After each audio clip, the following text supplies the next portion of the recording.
Well, first I want to thank everybody for coming. The reporting this last week, since we made the announcement on Thursday that the Professional Fighters Association is now in existence, has just been overwhelming, and I appreciate everything that you guys have done. I think you've shown a lot of class and journalistic integrity, and I hope it perpetuates itself. Now, there's some people I would not like to thank, three in particular. I want to start with Dana White. I wanted to be professional, tell him about this press conference. I called him and invited him to it. This was before yesterday's press conference. And one of the reporters asked a question to Dana during the press conference. You know, there's been this movement for unionization, and what do you think about it? And Dana said, I don't know anything about it. Well, that was disingenuous at best, because he knew, because I left him a message saying, I would like you to come to the press conference here today.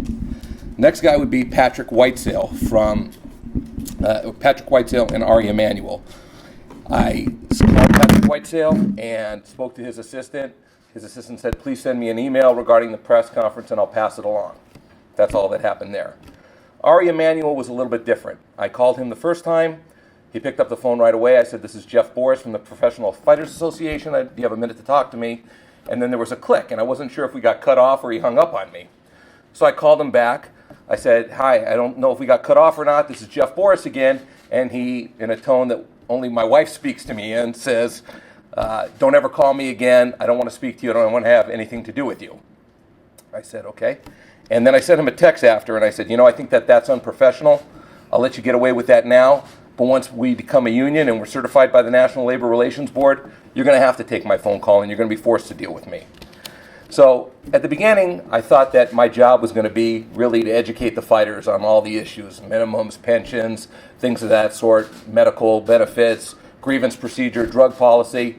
But I'm finding out that I don't need to educate the fighters. And the reason why I don't need to educate the fighters is because they're already educated on the issues. When I talk to them, they know they need these things. They know they need these protections. In fact, a lot of the fighters have educated me. What a lot of them have said to me, for instance, today I was speaking to one fighter, and the fighter said, if we're successful in getting pensions, what about the retired guys? Are they going to get a pension? Are they entitled to it? And I said, I hadn't really given it any thought. Well, what's your stance on it? And the fighter told me, yeah, I think that some of them should. And I said, you know what? I said, the union's going to be run by the fighters. And if the executive board of fighters come up and they say, you know what, we vote on this and we think that we want to take care of the retired fighters, and there's money now in the coffers of the union because we're sharing in the licensing or we're sharing in the media revenue, then I would follow their instructions, I would follow their orders. But right now, I find that the biggest problem that I'm having is, and I'm going to use the word bullying and intimidation. A lot of these fighters, they went into these disciplines. They're not barroom brawlers. These guys are mixed martial artists on the highest level. They know how to box, they know how to kick, they know how to fight on the ground, judo, they know all these different disciplines. And a lot of them did it because they were getting bullied at school when they were little kids, and they wanted to defend themselves. In the octagon, they're world class in defending themselves. Outside of the octagon, right now, they're getting bullied, and it's almost embarrassing. And the UFC knows it, they're getting away with it, and I think they're laughing at these fighters. And something has to change, and something has to change now. So all I'm asking to do is to have the fighters empower the group that I've assembled and put together to give us an opportunity to go ahead and teach them how not to be bullied. The same way how they learned not to be bullied at school when they learned judo or kickboxing and they learned how to box, to give us that opportunity. I was thinking right now, when I was on my way over here, if there was a meeting amongst baseball, basketball, football, hockey, the UFC, all the top executives, they were all in a boardroom and they were all talking shop. And there's one common theme there, in that they all have a union, but the UFC doesn't. And I think the UFC knows that sooner or later this has to happen. It's inevitable, because it can't keep going on like this. So sooner or later, this will come into existence. And I want the fighters not to be afraid, not to be intimidated by the UFC. I want them to empower us and the group that I've put together to give us a chance to be able to combat that through collective bargaining. So if anybody has any questions for Lucas or myself, we'd be happy to answer them. Okay, no questions. See you later. Yes, sir. You talked a lot about the UFC fight, but what about fighters outside the UFC? Have you talked to like Scott Coker or Bellator or anybody at World Series of Fighting or anything like that, or is it just UFC right now? Currently, it's just UFC because they roughly have about 600 fighters under contract, and they're really the premier league. I'm not saying that at some point in time in the future that might not happen, but right now we're just targeting the fighters that are under contract with the UFC. Yes? As you've been here this week and you've kind of been talking to people, has there already been any notable UFC fighters that have kind of been very approachable and agreeable to what you're doing, and also how have you found their demeanor when you introduce this to them? They're all very approachable. They're all very nice, very kind. They're all aware. They're all knowledgeable. Actually, as far as trying to educate them, I think my job has been very easy. They know, and as I said, some of them are even educating me. But the common theme is that they're all afraid.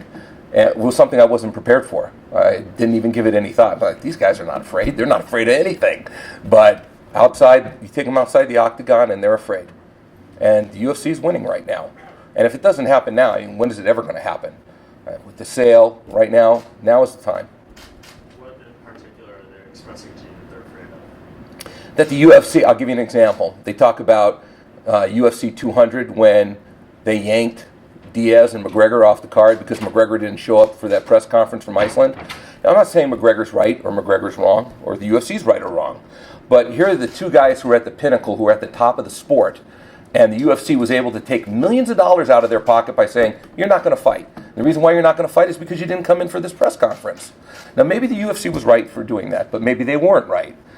If there was a grievance procedure, if it was any other sport, if it was baseball, basketball, football, there would be a neutral third-party arbitrator that would be available, and McGregor and his representatives would have an opportunity to present a case to the arbitrator saying why he shouldn't have to come in. The UFC would present a case as to why he should come in. The arbitrator is going to make a ruling. But right now, the UFC dictates what's going to happen. They dictate everything, and they're going to continue to dictate it until somebody pushes back. I think a lot of the discussion has been about revenue sharing, how much of the revenue is going to the fighters. I mean, can a union do anything to get the books of a private company? Actually, Lucas wanted, yes, say that one about the books. So under the National Labor Relations Act, once you're certified, there's a provision in that act referred to as Section 8A5, and that gives the union the right to request all relevant information either related to the negotiation process or the grievance process. And if they don't provide that information, you can file a bad faith bargaining charge with the NLRB. But here's the caveat. When it comes to making them open the books, they have to plead poverty at the bargaining table in order to trigger that right under Section 8A5. If they don't plead poverty, there's mixed case law on whether they actually have to turn over the books. Yes, sir. Notwithstanding any challenge to certification that UFC might make, what do you think is the most difficult part of getting the union actually certified? Getting the membership to sign, to vote us in. Not that it would be difficult, but to get contact and access to all 600 fighters. So does that mean you don't think it's going to be much of a challenge to get us designated as employees as opposed to independent contractors? You want to take that one? That's an interesting one. So a lot of people have a mistaken belief that the burden would be on us to prove that we're employees or that the fighters are employees, but actually it's the opposite. Under NLRB case law, the burden is on the party who's saying that you're an independent contractor. So they have to come forward with the evidence to convince the NLRB that you're not an employee. And there was a 2014 decision from the NLRB, a Federal Express decision, which actually, they had always had a 10-factor test to determine who's an employee and who's an independent contractor. In 2014, they actually expanded that and they added an 11th factor, which is the individual's ability to earn a living outside of, here would be the UFC. And of course, that extra factor is going to lean strongly in our favor because obviously you're not allowed to go fight anywhere else if you're under contract with the UFC. So with that 2014 decision, it actually became easier to prove employee over independent contractor status. Now, with that said, the board changes with the political party that's in the White House. So come next year, if we have a Donald Trump presidency, the board could change and their case law could change. But right now, it's in our favor. I mean, this is an argument that you might make after certification, but can you discuss the certification process itself? Absolutely. How many fighters do you feel you need? once you have signatures, I mean, you get certified pretty quickly. So Jeff, there's roughly 600, is that what you... It changes every day, but yeah, it's in that neighborhood. So in order to trigger an election, you have to show the NLRB a sufficient showing of interest. And what that means is because this group is currently unrepresented, you have to have 30% of the group sign authorization cards. Once the NLRB determines that those are legitimate cards, they will then start the election process. And once you get into an election process, you have to have 50% plus one vote yes on the union. And if that happens, you're certified. Are the authorization cards public or confidential? They are confidential and anonymous. The employer never knows who signed and who didn't. So do you have to get everybody to, in one building, hand these out and say, hey, look, we have all 650 X people here, and then you pass them out and people vote yay or nay? Is that how that goes? Or can you mail them out and within a certain amount of time have to come back? What's the process and how cumbersome is that? The authorization cards? Yes. There are many different ways you can do it. You can mail them out, they can actually print them online if they would want to, and just as recent as last year, the NLRB actually allowed electronic cards to be submitted as well. So they try to make it as easy as possible. So anyway, internationally, since we're a global sport, internationally, everybody can go on there as long as you have the internet, some form of access. You get on there, sign on, say yes, and that would be anonymous as well. Absolutely. I think that would be addressing everything else. Right on. Actually, that's a really good point. There are a lot of non-U.S. citizens and international fighters. If you're looking at 30% of the roster to certify an election, what does the roster consist of? The roster, I would propose a bargaining unit that consists of all currently employed UFC fighters. Now, with respect to the international citizens, unless they only perform their UFC work specifically overseas, and they never set foot in the United States, in that instance, the UFC might make an argument that they shouldn't be included in the bargaining unit, but the case law on that has gone each way too. For instance, there's a number of companies where they have Canadian, or my work with the MLS referees, there's a number of Canadian-based MLS referees, but they were included in the bargaining unit because they come into the United States to do work for a US-based employer. Yes. Jeff, have you guys been able to canvass a cross-section of fighters and get a good feel for who's receiving bonuses, who's receiving a cut of the pay-per-view money that comes in? Is it top-heavy to the stars, or does it funnel down? It's interesting that you say that because there's always going to be a disparity amongst how much the fighters weigh, just like there's a disparity in every single sport, which how much the athletes make.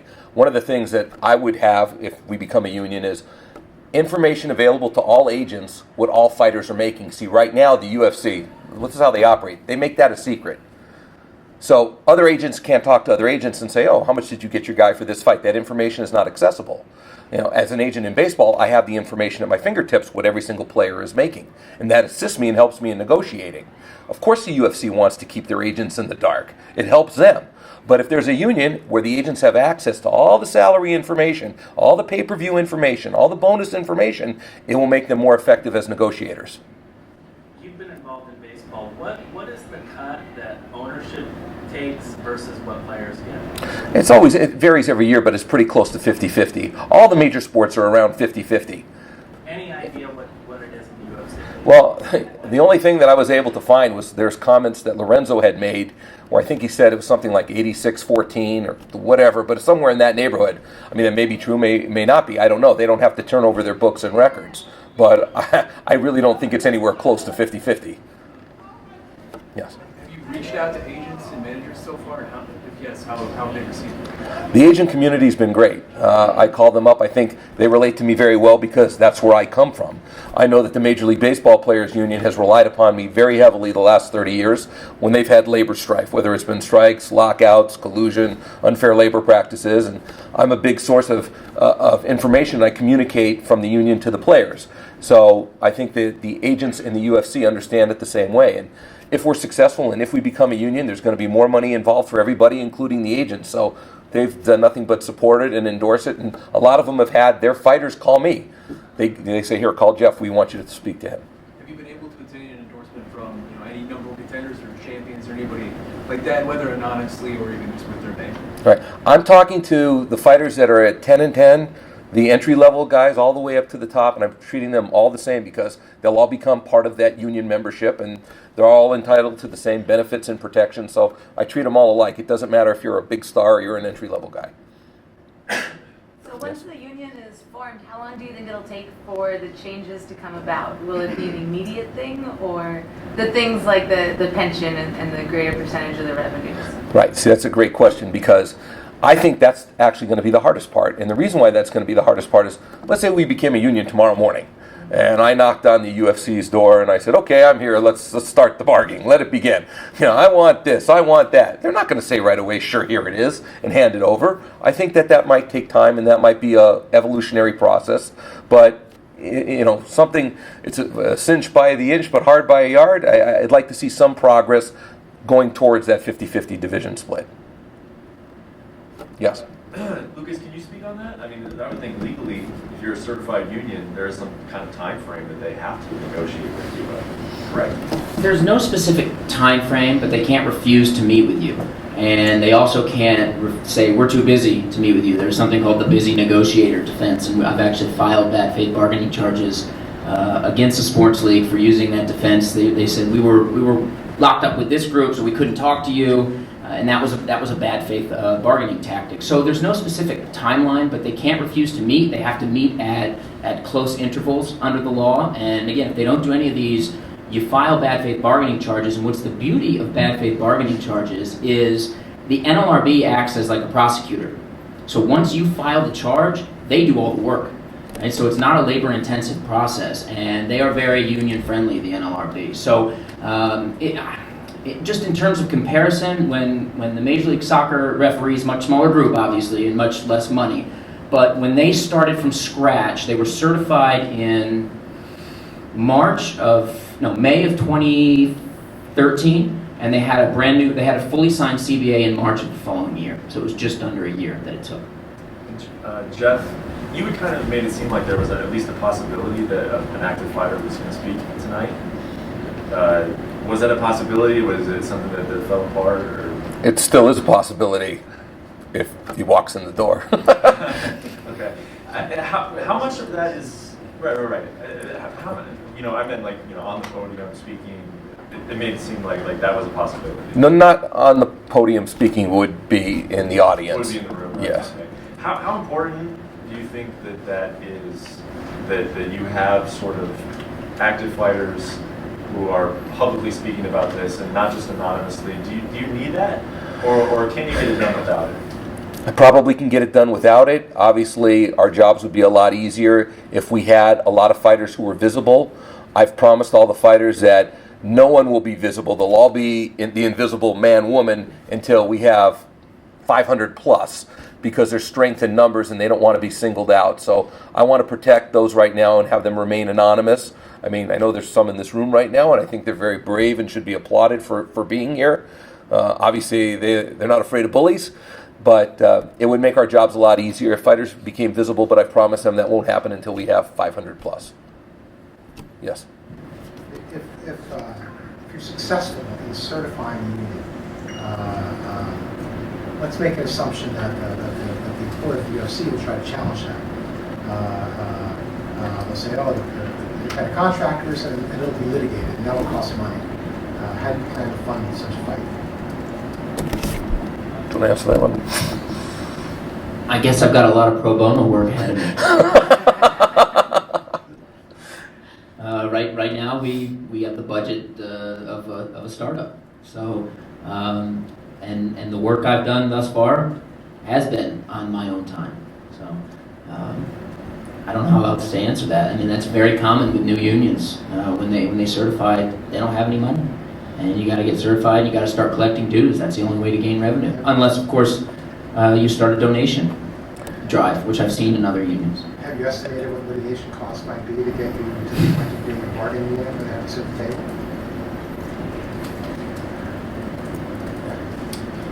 You're probably looking, depending on how many issues are litigated, anywhere in the range of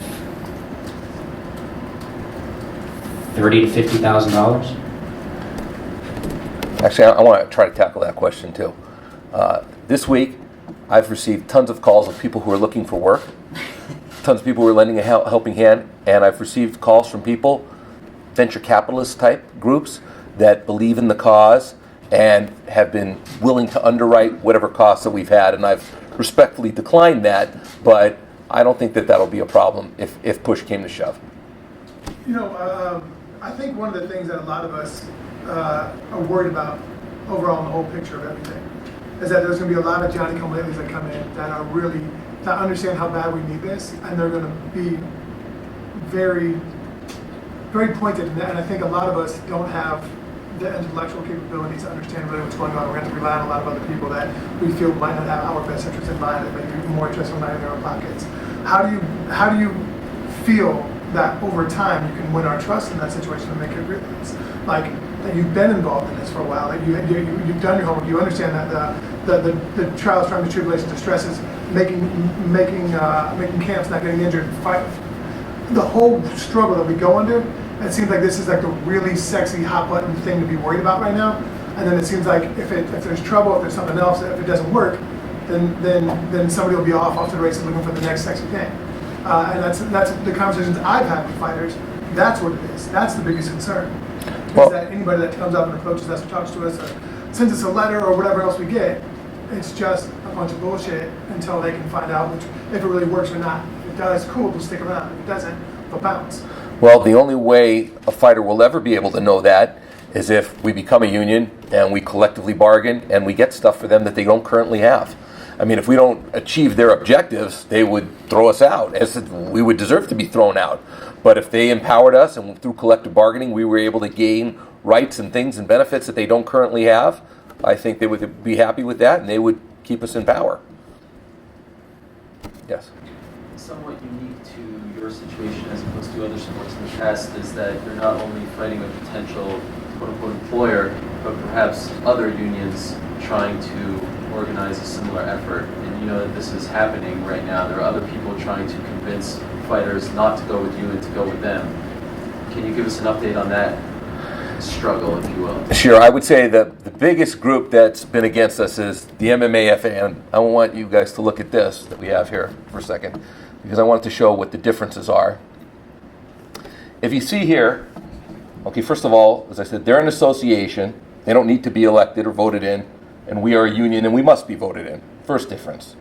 Okay. The second thing is, as the question was asked earlier about other promotions like Bellator, they're retired guys, they're current guys, they're guys in other promotions, they're trainers, managers, things of that sort. We're only about guys who are currently under contract with the UFC, so that's another distinction. Next page. But this is the best part. This is their mission statement, the MMA FAs, which, I mean, to me looks like the Gettysburg Address, but I've highlighted something here in yellow because I talked about earlier about there being an overlap. And the only overlap here is that there wants to be an improvement in the economic conditions. And our mission statement, which I came up with, a little bit stealing from Robin Hood, but it was rob from the rich and take to the poor. I want to take from the rich and give to the poor. That's our mission statement. That's it. So when you're talking about this economic overlap, and I've been very complimentary, I've said nice things, I've taken the high road about the MMA FA this whole time, but the bottom line is where there is this overlap here, which is just improving the economic benefits. What have they done since 2009? The fighters' condition right now is as deplorable as it could possibly be. Nothing has been done, and they've had 7 full years to improve those conditions for the fighters, and nothing has occurred. Give us 7 days of collective bargaining with the UFC, and let's see how far that takes us. This is a completely different arena. Like I said, I still support them and their efforts, promoting the Ali Act. I'm all for it. But as far as improving the economic conditions of their membership, it hasn't occurred, and it's been 7 years, and time's up. It's time to change quarterbacks, put us in, give us a chance to see what we can do as far as improving the economic benefits. Let's say you become a union tomorrow and you sit at the table with them, all goes well. Can you look at things retroactively? Meaning, are you confident that you could then look at the TV deal and the Reebok deal and say, okay, let's see how much this is, what percentage are we going to get? Or can you only work from the point that you are, unionized and then move forward? Basically, what's done is done. The milk has been spilled. You can only work from that point forward. I haven't given that much thought, to be honest. Possibly. I think everything's up in the air. I think in the beginning we're going to have to take baby steps. First thing that comes to mind is I'd like to get the minimums raised. Right now at 10 and 10, there's a lot of fighters, you talk to them, they can't afford to fight, especially if they lose.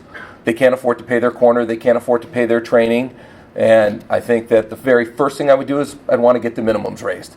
Medical insurance would probably be the next thing on the agenda. I was talking to a fighter today who said, well, yeah, I realize if I get hurt in the octagon, I'm going to be covered, but if I get cancer, I'm on my own. I said, yeah, you're right, you're on your own.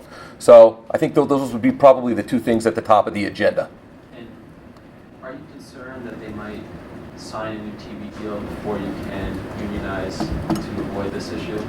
No, not concerned at all, because I want them to sign the most lucrative TV deal possible. I'm pulling for them, because if they do, they have to show something on TV, right? They got to show people fighting in a cage. If they don't have people fighting in a cage, they're not going to get paid their revenue. I just want some of their TV revenue to come to the people who are fighting in the cage, because they're the ones that drive the business. Yes. I'm curious. I had thought that one of the ways to get more money for the fighters was to use bidding with the other promotions. But since you're not talking about that, how are you going to get more money without the competing against the other promotions? Because I have 600 fighters in my hip pocket that will say, you know what, if you don't raise the minimums, you're not going to be able to broadcast the fight. If you don't give the 600 fighters and their families medical insurance, you have no fights to broadcast. You have no licensing. You have no anything without the fighters. So that's where the leverage and control is in the unity of the fighters, by them banding together. That's how we're able to improve their economic lot. So ultimately, what we have as fighters in a union is that we'll be able to go on strike. Is that our... Strike is a weapon. It's a last resort. Hopefully that wouldn't happen. Hopefully, as Lucas had mentioned, they'd bargain in good faith. They'd come to the table, and we would get a deal that's fair and appropriate for them as well. I mean, I don't want some grossly lopsided deal, which currently it is right now for the fighters. I'd want it to be fair and equitable for both sides. But the leverage becomes when you have 600 people that are all banded together. Given the wage and hour implications of the transportation from independent contractor to employee, are you working with not labor lawyers but employment lawyers? And if so, is the specter of back pay been considered at all for a treasure chest in order to fund not only the movement, but any procedures thereafter once the union has been recognized? I'm not sure I understand what you mean by back pay. Well, if it turns out that they were employees and thus have the right to unionize, they would also then be entitled to back pay for, in my understanding, up to 4 years for having been an employee that had been paid wrongly. So, for instance, if a fighter can show that she has not been paid minimum wage and/or overtime and/or breaks, etc., they're going to get huge amounts of back pay plus their attorney's fees paid for. I think that is where you could potentially look to fund the run.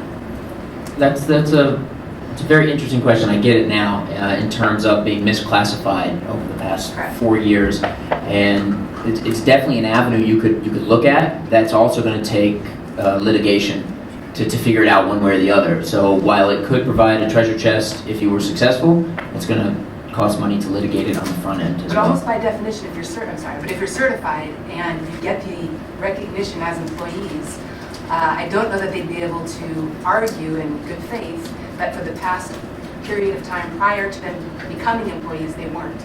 Because it's those circumstances that you're using to say they deserve a union. Right. What's important to keep in mind, however, is that when you're in these different venues, so if you're in state court or federal court, that they actually, when they're looking, or if you're in a tax court, they actually use different factors than the NLRB applies. And if the NLRB makes the decision, that's not precedent setting with respect to these other forums. No, they're nowadays. I mean, It's closely related, and it would definitely be persuasive and helpful, but it's not automatic. Yes. There currently exist unions where employees have to accrue a certain number of hours in order to gain admission to that union. Would there be some sort of minimum fights that fighters would need to compete in the UFC in order to be a part of the union?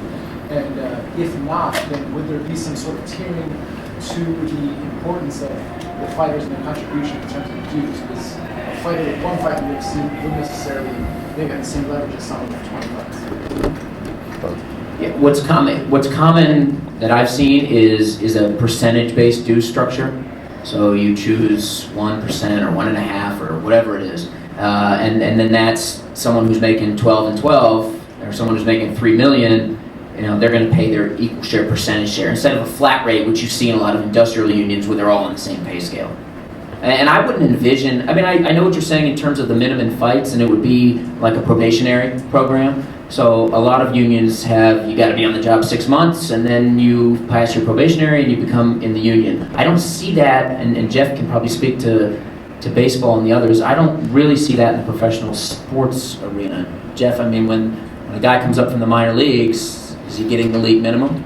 Yeah, he gets the league minimum, and all the major leaguers pay the same amount of money, whether it's a guy who's making $20 million a year or $2 million a year. They pay a flat fee. They pay a flat fee, but it's easily affordable. No, I've never had a player come up to me and say, "Wow, these union dues are just killing me. I don't think I'm going to be able to afford it." So, and we would obviously create a scenario. The dues would be voted on by the board. It would be the fighters saying, "This is what we're comfortable with paying." Would be something that we would dictate. It would be something that the fighters would dictate. But in something like the NFL, they have a minimum number of years in order to receive a pension, for example. I don't know if that was addressed already, but how do you guys approach such a situation? Same thing. In Major League Baseball, it works like this. You have 10 years of service in the major leagues, you become fully vested for a pension. There are other ways, too, to get partial vesting and whatever, but we have an economist. He's not here right now. It would be Andrew Zimbalist, and I would rely upon him heavily to guide me down that process as to what an appropriate amount would be to receive for the fighters, at what age, after how many fights, and that's what we would work for. And that would all be from people that, from the time that was unionized going forwards, or that be cumulative throughout their career? Well, as I said earlier in my remarks, one of the fighters said to me, something that's important to me, and they brought up Chuck Liddell. That was the fighter's name that was brought up. They said, "Liddell, would somebody like that get a pension?" And I first said, "No, as time's passed, he's not the current UFC guy." And the fighter said, "I'm not really comfortable with that. I think I kind of want to take care of those guys who came before me." And I thought about it, and because there's a tremendous loyalty like that in baseball, okay? A loyalty to the guys before, to the guys current, and to the guys that will come after them. And I thought about it, and I liked it. But it's not my decision. It'd be the decision of the fighters. And if the fighters voted, you know what, we have money in our coffers now because we have a part of the TV deal, and it's there, and we can afford it, and we want to designate certain retired fighters to get a pension, I would defer to the fighters on that, and I'd follow their instructions. Yeah. Given the way the sport is structured, does there need to be some sort of guaranteed contract system? Because as you know now, sometimes there's a big hullabaloo about, oh, this fighter has signed an 8-fight contract, he has one bad performance and he's cut. Do the fighters need guaranteed contracts like they get, even if you don't perform well in the NBA, you're still getting paid. Even if you're injured, you're still getting paid. Does that need to happen in this sport to help the fighters know that they have some sort of security, even if they're not performing or if they're injured, etc.? Yes, I understand exactly where you're going with it. In fact, this is one of the biggest problems I have with the current UFC contracts. You'll sign a guy to a 5-fight deal, he fights once, and then who knows when the next fight's going to be. Even if he wins or she wins, it doesn't matter. The UFC has total control and power over that as to when and where and who that person's going to fight. That can't exist. There has to be some sort of certainty, some sort of guarantee in place. I haven't worked those ideas through yet 100%. Like I said, I would have to consult with the board of fighters as to how those guarantees would be structured. But how the system works currently right now, it's grossly lopsided. It's unfair. It's at the whim of the UFC, what they want to do, when they want to do it, how they want to do it, and they can play with people's fates. And I just don't think that that's right. I don't think it's valid, and that will be something we work very hard to try and change. How do you answer the question, because I've received it a lot, someone comes up to you and says, what's in it for you? What's in it for Jeff Borris? What's his true motivation? Why is he doing this? What's the answer to that question? Well, I've climbed a lot of mountains in baseball, and I think that we could do a lot of good for a lot of people who are really in need right now, and I find a lot of satisfaction in that. If I was able to make a change like this and help the industry, I think we'd be making history. What provoked you specifically? Did you hear a nightmare story or something like that? The nightmare story was when Lloyd Pearson showed me the UFC bout agreement between McGregor and Diaz, and that's when I started having nightmares. Yeah. What are kind of your immediate goals and what's more of the long-term goals? What do you want to achieve and by when? I guess is what I'm asking. Get the fighters to sign solicitation cards as soon as possible. Yeah, but there's got to be some sort of target you've got to set yourself. You're not going to try and do that for 10 years, I guess, because you're saying that the MMA or whatever they're called, Right. done anything for 7 years. So. Yeah. I don't have a crystal ball. I can't predict the future. I don't know how long it's going to take. Obviously, sooner rather than later. I don't know. I mean, we've been guessing and saying maybe it's going to take us 6 months to do. Hopefully that can be achieved in a shorter period of time. It might take longer, but I think the fighters either get it, they understand it, and they know they need it, and they know they need it now, and we'll be able to accomplish it, or we won't. So hopefully we'll have our answer within 6 months, but I'm not sure. Just to piggyback on that, I mean, just for that first step, the signing of the cards, is there, like, legally, is there a timetable on that, or is that open-ended? Like, could that ultimately end up taking as long as it needs to take to get that number? They're valid for 1 year after they've been signed and dated. Okay, so if it was anything past a year, you would need to get those re-signed? Correct.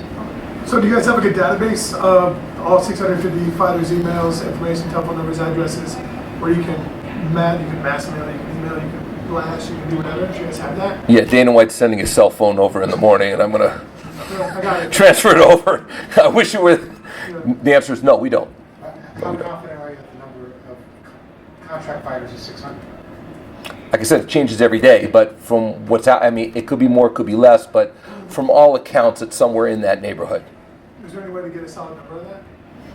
Yeah, if Dana would tell me that information, we would know exactly. Yeah, and that, No. Put a different way, how many signatures do you really need to become that? 30% of, if our target's 600. What do you think? How many fighters do you think are under contract with the UFC? You have an idea? I'd probably say around 575 to 625. Okay. Something like that. It depends if they clean house. I haven't checked them last time they clean house. Okay. But then again, you don't know who signs. They tell when they sign people, they don't tell you. You can't say anything until they make an announcement. So Right. there could be another 50, 60 in the wings. Just waiting. That's correct. Lucas, when they sign the cards, can they unsign them at any point? Can they say, I've changed my mind? They can reach out to the union and ask to withdraw their authorization card. When you say they last for a year, are they exclusive? Because the cards we're referring to are before you get certified, correct? Correct. So if they sign with you, does that mean that if another startup group comes or if the MMAFA decides to make run at a union, can they sign multiple cards or just one? They can sign multiple. Okay. And I will just mention that there's a very fast way, if you get the cards, called voluntary recognition. So if you have, let's say you have 80% of the cards, you reach out to the employer and say, we'll send these cards to an independent third party for a card count. And if they deem there's a sufficient majority, you have to voluntarily recognize the union. I don't really see that happening here, but Jeff could always ask Dana.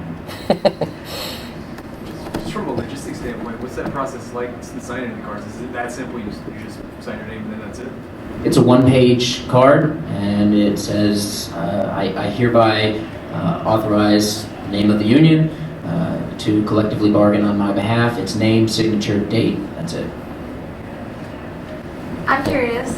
You said that the MMAFA, that they're not competition because they're an association and you're a union, and that you support the Ali Act too. Is that something that you would actually push for, or is it just something that you wouldn't oppose? Sure, we can coexist with the Ali Act. I don't oppose it at all. I hope it happens. Cool. So, and maybe it's incorrect to call the other groups competition then, because you guys aren't in competition at all. That's what I think. I think we're not, but they've been tweeting stuff since we made our announcement last Thursday. They've been tweeting out nothing but negative things about us. Have you guys communicated at all? No, With them too? I have not. Do you have any interest in that? Well, if they were to announce, you know what, we no longer want to become an association, we want to become a union, and we're your competition, I'd be more than happy to enter the octagon with them and debate all these issues as to who's more qualified. Whoever's the biggest nuts doesn't win. I mean, it's whoever cumulatively gets together is the winner. Like, I understand. Like, it seems like it's just a different perspective. I don't know. Well, they're doing something completely different. They haven't announced their intention to become a union. And if they did, or any group that's out there for that matter, and there are some other groups that are out there that have that intention, I feel free to debate them on any of these topics regarding them being more qualified or us being more qualified, and let the fighters decide which group they want to have. Why can't we all just get along? Why are y'all pissing on each other? It just doesn't make sense to me. Like, everybody has the greater good in mind. So why are you this and this and them this and that. Like that doesn't make sense to me. Like that's what I'm talking about. The Johnny come latelys. Dude, it's okay. The reason why is because, as I stated, when this first came about, I took the high road. I didn't think that they're doing what we're doing. They're doing something completely different. They've been around for a long time, and I showed them respect and said, go ahead and do what you do. But it's been nonstop with what they've been tweeting out about what we're doing.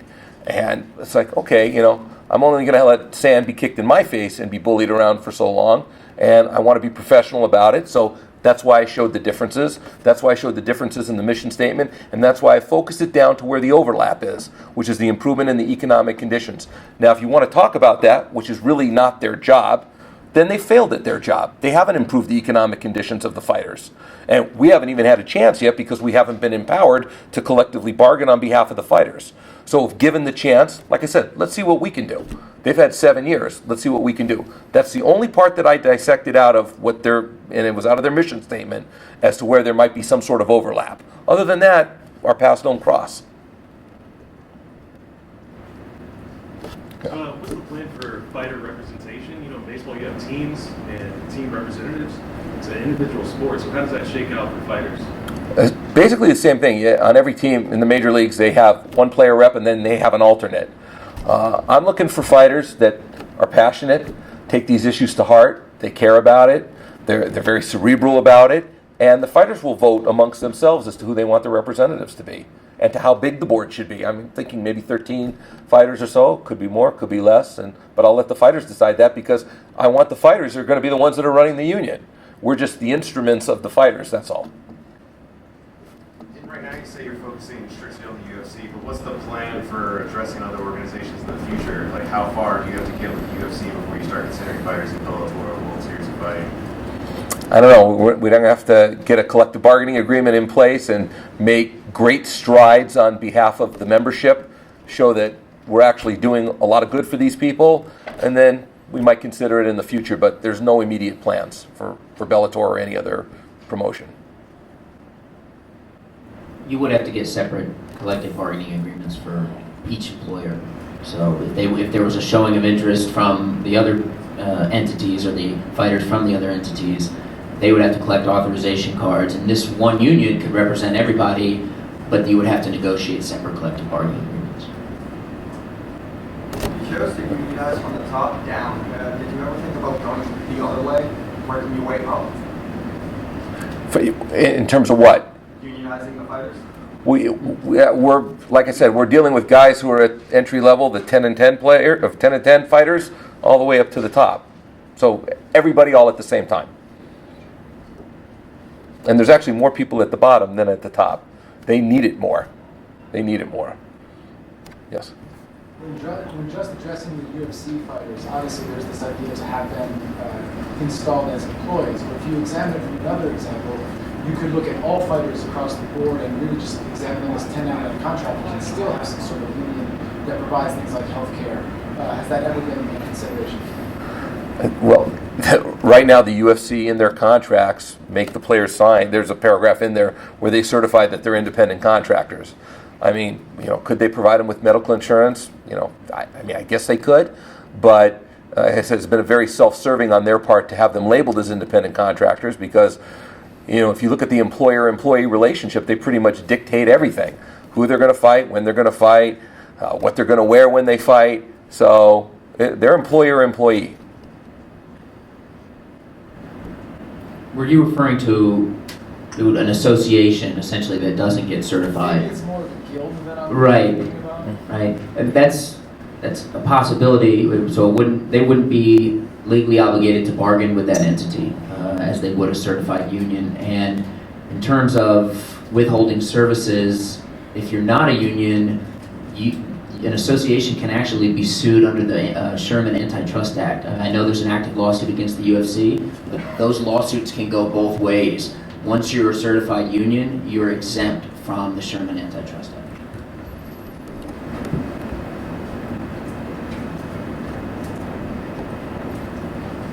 Anything else? Go ahead.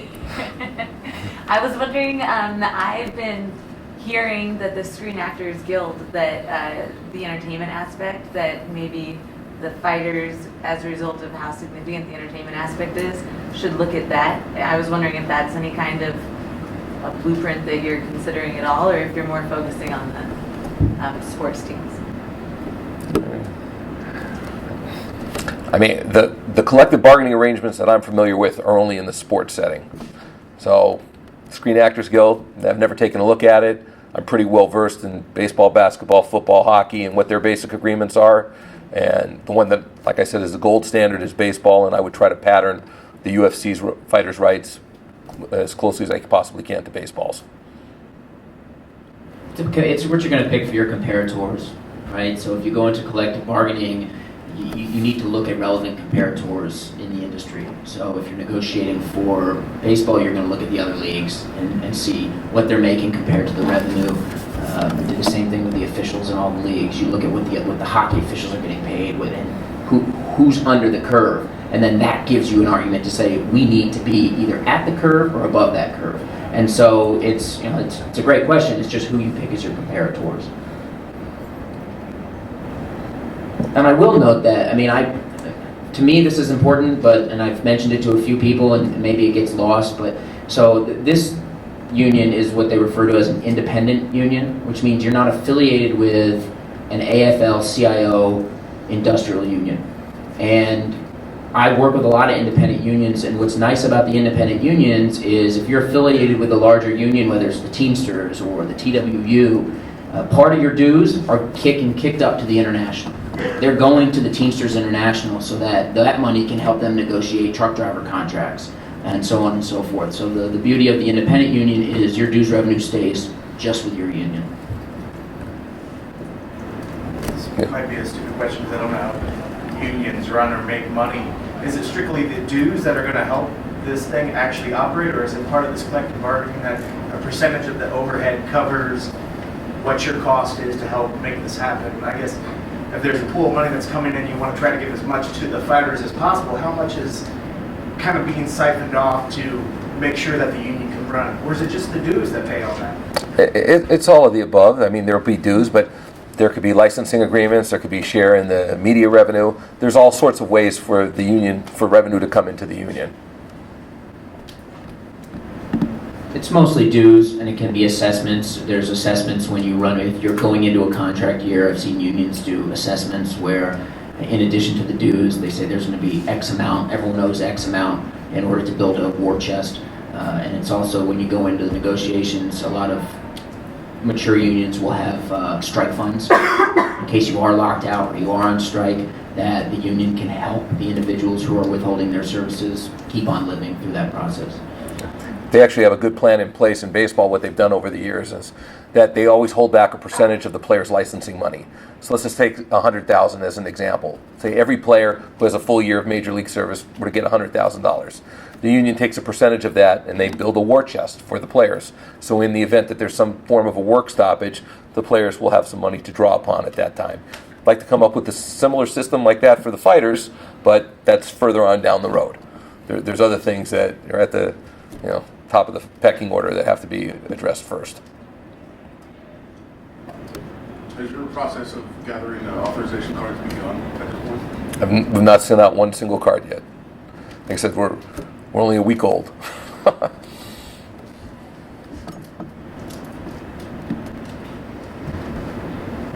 Anything else? Okay, thanks for coming, and keep the press going for us. It's really helpful for us, because when I talk to fighters, they've read or heard or watched or listened to something that you guys have reported, and I really appreciate that. It's been tremendous. Thank you.